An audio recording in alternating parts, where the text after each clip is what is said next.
முன்னாள் ஜனாதிபதி கைது செய்யப்படுவார் என்று அறிவித்திருக்கின்றார். எவ்வாறு அவ்வாறான விடயங்கள் பகிரங்கப்படுத்தப்படலாம்? பிரதமர் அவர்களே, வெறும் ஒரு யூடியூபருக்கு எப்படி அது தெரியும்? அதிகாரத்தில் இருந்தவர்கள் அவருக்கு துப்பு கொடுத்திருக்கின்றார்கள். அதனால் தான் அந்த செய்தி கசிந்திருக்கின்றது. ஒரு உங்களுக்கு 10 நிமிடங்கள். Honorable Deputy Chairman of Committees, கௌரவ குழுக்களின் பிரதித்த விசாரணர்களே, நான் மிகவும் மகிழ்ச்சி அடைகின்றேன். மிகவும் அற்புதமான பிரதமரின் உரையினை தொடர்ந்து பேசும் பாக்கியம் கிடைத்தமையிட்டு நான் மகிழ்ச்சி அடைகின்றேன். அவருக்கே உரிய அற்புதமான பாணியில் சிறந்த உரையினை, அர்த்த புஷ்டியான உரையினை அவர் ஆற்றிச் சென்றிருக்கின்றார். இந்த ஒத்திவைப்பு வேளையிலே அது இங்கே பிரேரிக்கப்பட்டிருக்கின்றது.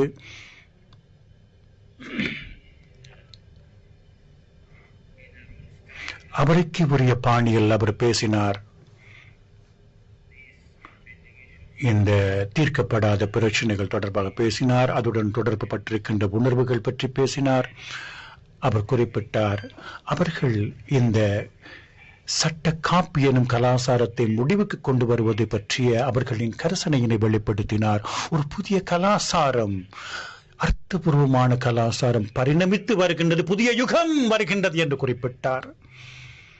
அது இன்று எம் கண்முன்னே விரிகின்றது என்று குறிப்பிட்டார். இன்றிலிருந்து அது தொடங்குகின்றது சொன்னார். புதிய ஆட்சி அதை கொண்டு வருகின்றது என்று குறிப்பிட்டார். இருக்கலாம் கௌரவ குழுக்களின் பிரதம விசாரணை. நானும் மிகவும் பணிவுடன் கௌரவ அம்மணி பிரதம அமைச்சர் அவர்களை குறிப்பிடுவது என்னவென்றால், இப்பொழுது மிகவும் பிரபலமடைந்து வருகின்ற ஒரு விடயம் என்னவென்றால், முன்னாள் ஜனாதிபதி பிரதமர் கைது செய்யப்பட்டிருப்பது.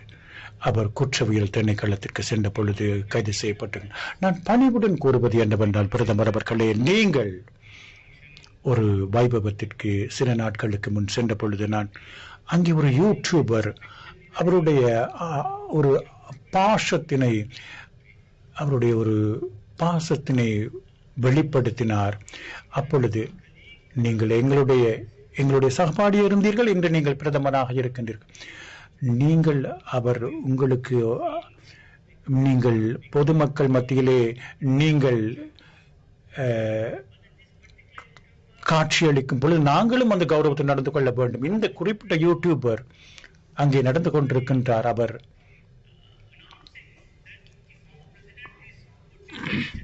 முன்னாள் ஜனாதிபதி கைது செய்யப்படுவார் என்று அறிவித்திருக்கின்றார். எனவே அங்கே ஒரு கசிவு இருந்திருக்கின்றது என்பதுதான் நாங்கள் அங்கே கரிசனை கொள்கின்ற விடயம். எவ்வாறு அவ்வாறான விடயங்கள் பகிரங்கப்படுத்தப்படலாம்? பிரதமர் அவர்களே, வெறும் ஒரு யூடியூபருக்கு எப்படி அது தெரியும்? அவருக்குரிய பாணியில் அவருக்கு போதிய விருப்பங்கள், லைக்ஸ் வரலாம் அவருடைய சேனலுக்கு. ஆனால் என்ன துணிச்சல் இருந்தால் அவர் அதை வெளிப்படுத்தி இருக்கலாம். அந்த சம்பவத்தை அங்கே ஒரு செய்தி கசிவு, அதிகாரத்தில் இருந்தவர்கள் அவருக்கு துப்பு கொடுத்திருக்கின்றார்கள். அதனால் தான் அந்த செய்தி கசிந்திருக்கின்றது. இதுதானா நீங்கள் கொண்டு வர விரும்புகின்ற புதிய கலாச்சாரம்? இது எங்களுக்கு கவலை தருகின்றது. அத்துடன் எதை கூறினாலும் எதை செய்தாலும் கௌரவ பிரதமர் அவர்களே, என்னுடைய வித்தியாசங்கள், கருத்து பேதங்கள் இருக்கலாம். நான் அமைச்சரவையில் இருக்கலாம், அமைச்சரவைக்கு வெளியில் இருக்கலாம், நான் அவருடன் இருந்திருக்கலாம், அவருக்கு வெளியிலே எதிராக இருந்திருக்கலாம். இருப்பினும் அவர் நாட்டின் தலைவர். அவர் அழைக்கப்பட்டார். ஏதோ ஒரு தவறுக்காக அவரால் செய்யப்பட்டதனை புலனுறப்பட்ட ஒரு விடயத்திற்காக அழைக்கப்பட்டார். சிஐடிக்கு அழைக்கப்பட்டார். ஒரு வாக்குமூலம் பதிவு செய்வதற்காக. பொதுவாக நீங்கள் வாக்குமூலம் பதிவு செய்த பின் என்ன நடக்கும்? உங்களுக்கு ஏனைய சாட்சிகள், இதற்கு முன்பு வந்தவர்கள் இருப்பார்கள், அவர்களும் சாட்சியை கொடுத்திருப்பார்கள். ஒரு குறிப்பிட்ட விடயம் தொடர்பாக அந்த விசாரணை தொடர்பாக அதன் பின்னர் நீங்கள் அவற்றினை ஒப்பிட்டு பார்ப்பீர்கள். அங்கே இருக்கின்ற சாட்சிகளுடன் ஒப்பிட்டு பார்ப்பீர்கள். அதனை நீங்கள் அவர் கொடுத்த வாக்குமூலத்துடன் நீங்கள் ஒப்பிட்டு பார்ப்பீர்கள். யாராக இருந்தாலும் அவர் விவிஐபியாக கூட இருக்கலாம். எல்லோரும் சட்டத்தின் முன் சமம். சட்டத்தின் ஆட்சி எல்லாருக்கும் சமமாக பாய்கின்றது. அதைத்தான் இந்த அரசாங்கம் அதை பற்றித்தான் கூப்பாடு போட்டுக் கொண்டிருக்கிறது. ஆனால் சாதாரணமாக நடக்கின்ற விடயம் என்ன? நீங்கள் விடயங்களை ரிப்போர்ட்டினை அதற்கு முன்பு நீதவான் முன்பு சமர்ப்பிக்க வேண்டும். உங்களுக்கு அந்த அடிப்படை நாகரிகம் இருக்கின்றது. நீங்கள் முன்னாள் ஜனாதிபதிக்கு அதை நீங்கள் கொடுப்பதற்கான அடிப்படை நாகரிகம் இருக்கின்றது. இது உகந்த செயல் அல்ல. அங்கே பி ரிப்போர்ட் தாக்கல் செய்யப்பட்டிருக்கலாம், அவருக்கு அழைப்பாணைகள் வழங்கப்பட்டிருக்கலாம். அந்த மெஜிஸ்ட்ரேட் மூலமாக மெஜிஸ்ட்ரேட் அதை சரியென கருதி இருந்தால் அவருடைய சட்டத்தரணிகள் சமர்ப்பணங்கள் செய்திருக்கலாம். மெஜிஸ்ட்ரேட் நீதவான் தீர்மானித்திருக்கலாம் அவரை ரிமாண்ட் செய்வதா அல்லது விடுவதா என்பது. ஆனால் அவரை பொதுவான ஒரு குற்றவாளியை போல் ஒரு நாட்டின் தலைவரை நீங்கள் மெஜிஸ்ட்ரேட்டின் முன்பு ஆஜர்படுத்தி இருக்கின்றீர்கள். அவருக்கு பெயில் வழங்கப்படலாம், அது வேறு விடயம்.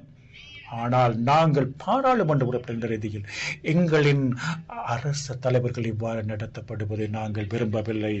கௌரவ நீதி அமைச்சர் அவர்கள் ஒரு சிரேஷ்ட குற்றவியல் நீதி அறிஞர், அவருக்கு தெரியும் இது ஒரு சாதாரண நடைமுறை. எல்லோரும் சமமாகத்தான் நடத்தப்பட வேண்டும். இருப்பினும் முன்னாள் ஜனாதிபதி என்று வரும் பொழுது அங்கே ஒரு அடிப்படை நாகரிகம் காட்டப்பட்டிருக்க வேண்டும். இதுதான் என்னுடைய தாழ்வான அபிப்பிராயம்.